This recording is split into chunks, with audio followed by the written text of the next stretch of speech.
respect that you can then tell her, I want you to do this, babe, and she has to listen. You're right, but a lot of women, they want autonomy over themselves. Personally, I don't want a man that's going to provide for me just so he can tell me to sit down and I'm a dog and I'm going to sit down. Let's understand because I can make my own decisions too. Let's understand something. Every man will give you a life. It's just a matter of whether you're happy with the life that man. Not every man can afford it, though. No, exactly. Every man will give you a life. It's just a matter of whether you're happy with the life that man is capable of giving. And this goes back into the earlier points we were saying. You can find a good man who will work his ass off and give you the best life he can possibly give you every ounce of strength inside of him. He'll give you all he has. You can get that. But if you're going to wake up and go, no, I don't want that life. I want that life. Well, then that comes with problems. Yeah, and this is the cognitive dissonance that most females operate under, where they sit and go, I want that life, but I want him to act like that guy. I want the Nissan and the McLaren. You can't have both. What about you need to decide. And there becomes a degree of female maturity. As you said earlier, you get to a point where you're like, you know what? Maybe all that glitz and glam and bullshit isn't worth it. It's not worth it. You grow up, right? Yeah. And that's fantastic. And you make a different decision. And I'm saying that a lot of women get to that point. The problem is, in the modern world, the shit women did before they got to that point, from 19 to 24, pisses the man off to the point where he's never going to be as good as he could be. It's different in your world, right? You met a man, you stayed with that man, ding. I know plenty of people, first man, high school sweethearts. The world was different only 40, 50 years ago. The second man, they've been married forever, 50-year marriages. All that shit's gone. And then we have to tie back into all the other sub-points I've made. Into you've had a very fun life at your peak sexual value from 19 to 24, running around doing X, Y, Z.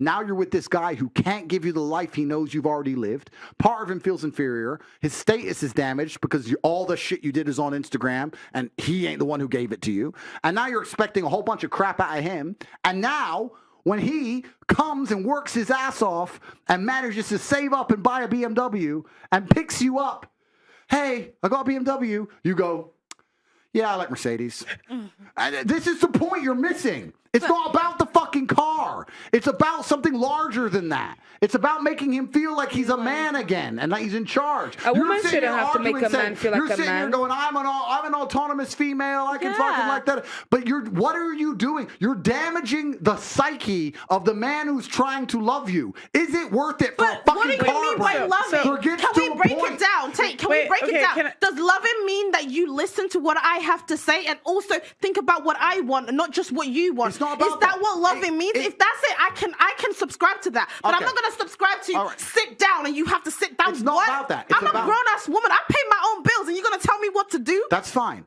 But it gets to a point. It gets to a point where you have to sit and analyze the scenario you're in and try and realize and pick your battles. And I'm telling you, you may not realize it. But a man does a whole bunch of shit for you that you don't know. He's watching the shows you want to watch. He's listening to you talk gossip about the girls at work. He's fucking going, yeah, I like that dress, that dress. He doesn't give a fuck about any of it. He's doing it for you. See, that's but the second it's back the other way, you have some fucking issue with autonomy. Right. He's right. Listen, he's right because women talk nonsense for a long time. And they say like, yeah, babe, you're right. Yeah, babe, can't believe she did that. It's true, babe. Oh, yeah, that show is good. Yeah, babe. Yeah, it's true. You become a feminist. I agree. Men do a lot, but women do a lot too. As much as if my man caters to me, I will do anything to make him happy. If he says, "Oh, babe, I like this meal," I will make sure I can cook it for him because guess what? He actually cares about what I want as well. You can't just have a one-way relationship. It's not one way. I'm just saying. I'm just commenting. I'm just saying. If I was a woman and I had to make a man as attracted to me as possible, my goal would be to give that man status and make him feel good about himself. And I'd be very, very careful talking too much about life experiences or opposing views, not because he's out to oppress me, not because he's an evil, horrible person, but because he's trying to find somebody with a similar life view. He's trying to find somebody he can show the world to, trying to find somebody he can feel like he can teach things to. That's how you get the best out of a man. I'll tell you now how you get the best out of a man. That's why I got Clementine. No, but if you go into a man's room when he's playing video games, and he's playing video games, and you say, all you do is play video games, and you nag him, he'll play video games. If you walk in there and go, you know what, you're so smart. I've seen you do so many amazing things, and you said so many amazing things. Why do you waste your time playing video games? You could show me so much. Now you're going to get him off the fucking console. Yeah. But it's I know it's an ego play. I know your old girls are like, why should I have to do that? There's a lot of things because it tells you look pretty in the morning. It's because you win. It's because in the end you win. You talk about why should I have to do that? Well, why should you have to work hard in the gym to get six pack? Because you win. That's the game. It's actually, men are so simple. We are so simple. And the truth is, women know it. This is what's amazing. Women pretend they're confused. You're not confused. You know. You're just egos are in the way and society's telling you something else. And you just fucking refuse to be agreeable, nice people. So, no, and then you wonder why men have this fucking problem marrying you. Wait, I have a question. No, agreeable is being nice. Wait. So I have a question for the girls. So imagine you're dating a guy. Okay, and it's your birthday, and for your birthday, he gets you, let's say, a $500 gift. Okay, and you're happy, right? It's thoughtful, it's specific to you. Then you found out last year he got his ex-girlfriend an entire birthday party. How does that make you feel? He did the most. He rented out the nicest hotel in London. He got her everything she wanted the year before. Me not care. You don't care at all? I don't really care. As long as he's making me happy. Okay, you don't different. care. We're different people too. Yeah. It's a different relationship, and maybe like, you know, he bought her flowers every day, 365 days a year, and he didn't do that for me. It's like, well, if that's what makes her happy, he's gonna do what makes her happy. Exactly. I mean, I get the angle. What you're saying is like, oh, he did all that for her. Why am I not good enough? But the second you compare yourself, you lose. Yeah. And I agree. But I'm just saying that's how men look at like your past is like basically like you've given it for free. So here's my question to that, because all right, I love like everything we're talking about. Okay, so to all of the viewers out there, including myself, right? You live life. There's gray area. You live and you fucking learn, right? So where the fuck do we go from here? So do I play the shame game where everybody walks away a fucking loser? Because I can do that. I've beat myself up my entire life for every decision I've ever made. Right? It got me nowhere. No. So I value myself. I see the world differently through a series of events, right? So what the fuck comes next? Because that's where I'm confused, right? Because I'm not, it's like, if it's not like gifted to you, like even in your situation, like your dad provided you a life that like so many people would kill for. Like, you know what I mean? So that's why it's like, it sucks, because the reason I hate these conversations is because it's never about like empathy. Do I understand the scales and how someone may view you for this, that, and the third? Okay, but moving forward, then what? So okay, so I'm just gonna, like I said, make it about myself. I'm 30, single, mom. My fucking checkered past is all over Instagram. You know what I mean? I have people like you who are, she's a hoe, she's literally known for this. Okay. So what would be your advice to people like me then? But I don't believe in grey area. I believe black and white. So okay, well, that's unfortunate, because there's grey. I don't believe in grey area. There's grey. There's grey in life. I'm going to answer your question. I mean, I just think there's consequences for your decisions. And I just think like my best advice would be to like lower your standards like that, because I just think there's going to be consequences for putting, you know, promiscuous stuff on the internet. Okay. And you probably won't get the type of guy that you could have got at 22. Do you know what, sister? It wasn't meant to be then. Do you know what I'll tell you? I would say, because I'm 30 and I'm single out of a situation that actually is not because I was a hoe and I was doing whatever. People can't call me that. I made it by decision to be with somebody that hurt me a lot, and I stayed for 5 years. I came out super late. And do you know what I realized? What I learned is that I know now that I have to be selective and I have to think. If me taking longer to get to that stage is what it takes, then that's what it takes. You accept your future, you accept everything with gratitude, because as long as you're breathing, that's the most important thing. At least you've got your child. I am not afraid, because I know the quality of woman that I am. I know my value regardless of whether I'm 30, 40, 50. Yeah. Do you understand? So you don't be afraid by other people's time limits and limitations and all of these things, because it actually doesn't matter. And I'll tell you why. No, but your value goes down as you get older. No, that's according to you. No, but I'm saying to men, and you have to understand your buyer. I'll tell you why. Because since Mr. Andrew Tate explained something about status, I understand very well what that actually means. And as a woman, the quality and the value that I hold for myself is actually the kind of value and quality that a man will appreciate the status it will bring to him whether or not I'm a virgin, because I've worked on myself to be a woman of quality and substance. I respect myself and I handle myself as such, okay? And that is the way that you're going to actually overcome all of these bad mistakes that you've made, because who you are right now actually will make a difference if you stick to it and if you mean it and if you've always been that way. There's always another story for everybody. It doesn't matter. You'll be fine. Do you know what I would, just find somebody that's more emotionally mature. Do you know what I would have said to you? What are you about to say, Andrew? Because you just started speaking. I was going to say... Andrew, she said. I said Andrew. I want to hear... Because you've been through a lot in your life. When she told me that you were going to be on and we were going to be on this panel together, I started watching a bunch of your videos, and it really was like, there's so much that you have been through, which is why you have a well of wisdom, right? And the difference between me and you is that you're glorified for it, and I am burned at the stake for everything that I've been through. And it's so funny because people have always said that we were two sides of the same coin, as far as like, well, if Andrew Tate gets banned, Bernie Renner should get banned, because we are all about accountability and fucking truth, right? Yeah. Okay. So you've been through a lot. I've been through a lot. I'm seen as used goods. You're seen as a high value man. Yep. So if you're me, then what? What's next? Yeah, it's really interesting. And it's interesting you make that observation, and you are correct. That's the difference between the masculine and the feminine. It's unfair, I guess. The world's not fair, but that's the difference between the masculine and the feminine. Men are respected for going through things and surviving, and women are the complete opposite. They're shamed for going through things and surviving. If you look at women love scars on men for a reason. He's gone through something. They're war wounds. Yeah, men don't want a chick covered in scars. I'll say this right now, that a woman, the more trauma she goes through, the more masculine she naturally becomes. And if you were to give me my ideal woman, I would not have wanted her to have a hard life and a bunch of trauma. I like the idea of her having a soft feminine life and being a soft person, and I can take care of her and protect her. Whereas as a man, to be a good man, you need to have been through a bunch of trauma, because if you haven't been through trauma as a man, you're a weakling. You have to have been through a bunch of shit. So the masculine and the feminine is a very interesting point there. As for, I don't know your history, I don't know the past, but we can just talk in generalizations in regards to people like me, I guess, under the same umbrella. It doesn't have to be personal. I don't know any of it, but we'll give generalizations. One of the main reasons that men are scared of a female with history is because it makes the man insecure. Okay. And scared dogs bite. So this is why men will snap or get angry quick, or they'll bring up if you get in an argument with him, he'll bring up your history, whatever. But a lot of it is insecurity, and it's not insecurity because the man is insecure. The female paradigm in society convinces men, any man who says anything, you're insecure. It's not insecure in that way. It's insecure in a very realistic, logical way. Like I was saying earlier, she's had a lot of life experience. Let's be honest. Am I the richest guy she's ever had? No. Am I the most famous guy she's ever had? No. Am I the best looking guy she's ever had? No. Like, what's keeping her here? And then part of it comes down to, well, am I second place?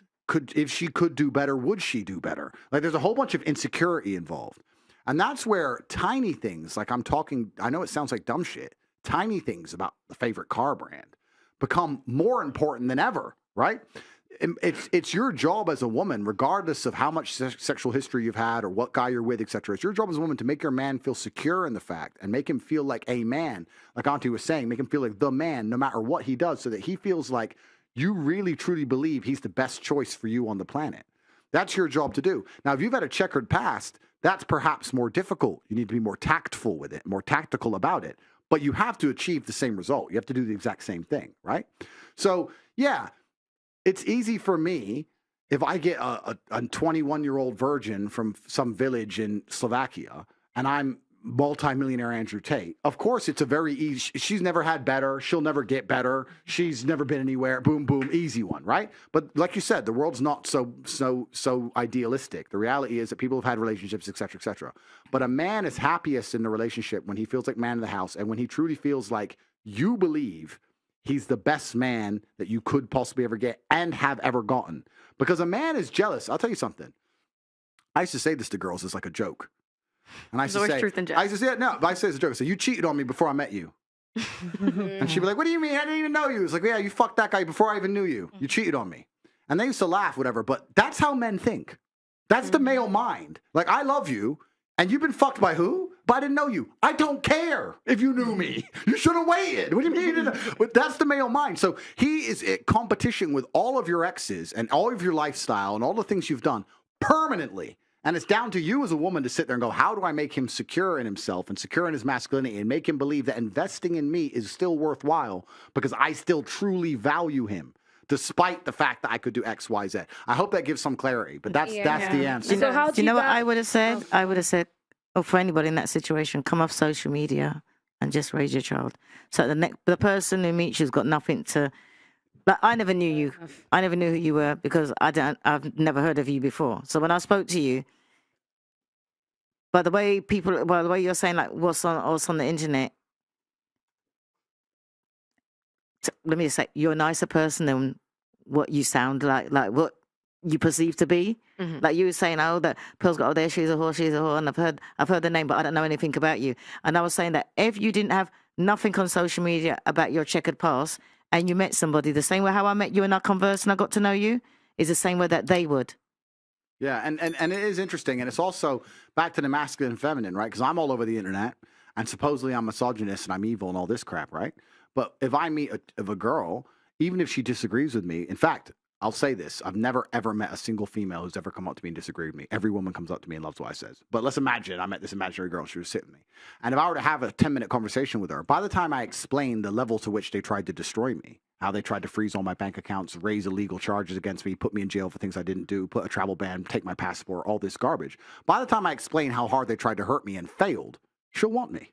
Because she'll be like, you can't kill this guy. And that's going to be it. Like, you say a bunch of shit I don't like, but you know what? You're the man. So it is about experience, and it is different. And that's a really good point about social media. Social media amplifies all of this shit. It amplifies all these problems. Everything we're discussing, everything we've discussed back to the beginning, from status to promiscuity to your past, it's all social media. Without social media, a lot of it goes away. Yeah. And I think that's why me and my man last so long is that he doesn't do social media and there's nothing on there about me. I feel like to answer your question too, because I have had people say that as a solution, and it's like, you can run but you cannot hide from the truth. Mm-hmm. And I have shared why my voice has been so impactful and will continue to be impactful is because I have put myself out there and I have been punished for being honest. So it's like, I have been given a platform and a voice for a reason. Even sitting down in this conversation thinking there's not one person I'm probably going to agree with and probably going to want to leave,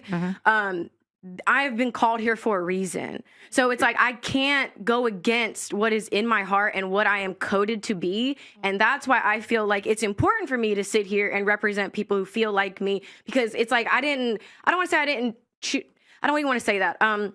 I just feel like I don't see a lot of women under my umbrella who feel the way that I feel. I don't see opinions shared that would be worded the way that I feel. Nothing. I feel like a lot of my thoughts are very unique, and it's kind of scary because I have been through different things. I see the world in a different place, and when I even speak online, people think I'm fucking speaking Swahili. Yeah. So it's like, I know exactly what you're saying, and you're making good points, and it's just, I think that regardless of whether, like, we're talking about different positions. I compare everything to chess. I know it's annoying. We're looking at different positions on the chessboard, but the rules are still the same, right? Okay. No matter how bad your position is or how good your position is, you're still trying to achieve the same objectives. And you want the man to get high status, and you want the man to feel secure in himself. And I think it's very difficult. I can only talk from the male perspective because I am a man. It is very difficult. If I were to meet a woman who I liked very much, but she had X whatever, past whatever. My concerns would be, how do I know that I'm still the number one? How do I know I'm most important in her life, especially if I don't measure up in certain key metrics? And two, the second thing that's most scary for men is we understand that men are constantly after what we have. Like, your inboxes are all full. Like, they may not be with guys you want to reply to, but guys are still trying to get it. That's the male life. The male life is people are trying to take everything from me. And that's very scary, and you have to make your man really believe like that's impossible. If a man truly believes that nobody can take you from him, he's going to love you in a different way. You can give me 2 carbon copies of the same chick, but one I think might cheat in the right circumstances, and one I know no matter what would never leave me. The love I'll feel for this one is a different planet to the love I feel for this one, even though they're the same person. Right? Because that's every man's biggest fear, is a woman cheating or leaving, because there's something visceral and something different about it. I know I talk things and I say men can do things and women can't and all this stuff. But like, if a woman cheats on a man, that hurts the man at a level that it doesn't hurt the woman if the man cheats on her. It's different. It's different biologically. It's different evolutionarily. Like, that's what men used to fight and die over You talk to my chick. You look at like my you cut chick. his dick off. Yeah, it's like you demasculinize him on every level. Like, and this is why you see these TikToks, right? You see these TikToks. Me and my man went on a break, got back together. He fucked 20 girls, and now he's crying because I went on a date. Yes, completely yes. Because the damage level is different. It's just a different thing. So you have to understand the paradigms. You have to understand to play the game. And that's how you make men happy. And I know very well how I like to believe that I would know very well how to make a woman happy. And I know, and whether I do that or not is a conscious decision. And that's where you get to a certain level of grandmastery where if I get a woman, I will literally decide out of 10, how happy do I want her? Does she deserve to be happy 10? Or should I keep her like crying half the time? That it's very conscious. And women don't think that way. But I'm saying if you're a cutting woman, you can be like that. You could be a bit more like, you know what? I want him infatuated with me. This guy ain't worth the time. That guy I want. And then when you're going to do that, just like the game of chess, if you play chess, it's not big moves that make you lose. It's small positional plays. It's that time you argued about your favorite car. It's the time you disagreed with him about the favorite band. It's the dumb shit that adds up. Whereas really, truthfully, if you're truly smart about the game, you can get him to a point after a few months where he's like, she's my soulmate. She loves everything I love. We think the same. Our hearts are connected. Boom. And then you're safe. Just don't fuck it up from there. That's the game. But I just feel like it's so contradicting to feel like what your overall message is, which is about truth.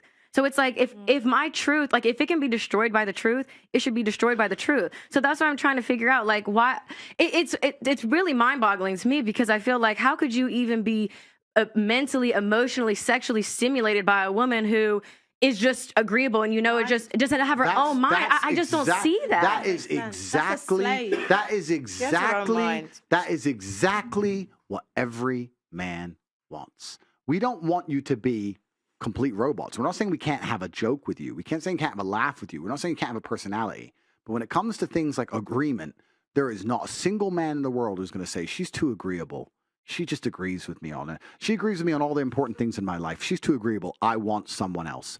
Fuck no. You're completely and utterly wrong on that point. It's a huge point. This idea that I understand if you're a complete doormat and you set no standards, men might walk all over you. I'm not talking about that. I'm talking about agreeability and agreeableness as a whole. Men love the idea of an agreeable woman because it gives status and it makes the man feel like he's a teacher and it makes the man feel in charge and it satisfies his ego. And to you, they may be small, little, tiny points, but to him, they're a big deal. If I were to sit, I'm telling you right now, if I were to sit with one of my chicks or whatever, or my chick, and I'll just sit in the Lambo and say, Lambo's the best car of all of them. I prefer the Lambo. And she goes, I don't like that one. I'm like, listen, I bought them all, and I fucking said this is the best one. Shut up. It would annoy me because that's my reality. I want her to become part of my reality. It's the thing. And you talk about truth. It's interesting because the truth of your heart and the truth of your soul is to be happy. That's truth. Truth is for you to end up happy. Now, if you have to sit there and agree on especially on a subject you don't give a fuck about, right? If it's something you care about and you are very knowledgeable about, if it's ancient Roman history and you have a degree in ancient Rome, then fine, argue the point.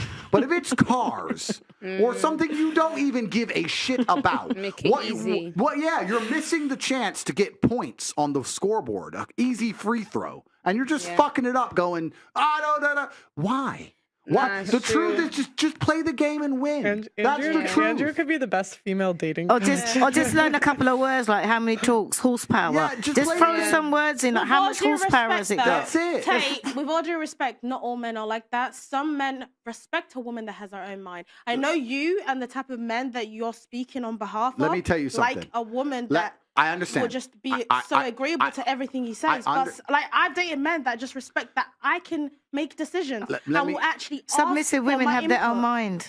Yeah, completely. That's the first there's point. sometimes that he might be discussing stuff that he might want to be discussed. Completely. And there's sometimes we're like, shut the fuck up and let me say what I've got to say. Yes, completely. And maybe, I don't even believe in star signs, but my man's a Sagittarius. So all this illogical stuff and feelings and emotions and no, you don't cry about shit. Shut up, get on with it. Your head's big, get on with it. Completely. And submissive women have their own mind, but this is something else you have to take into consideration. And this is super important and super true. As many of you know, I was just banned on TikTok and we are demonetized on a daily basis on this platform.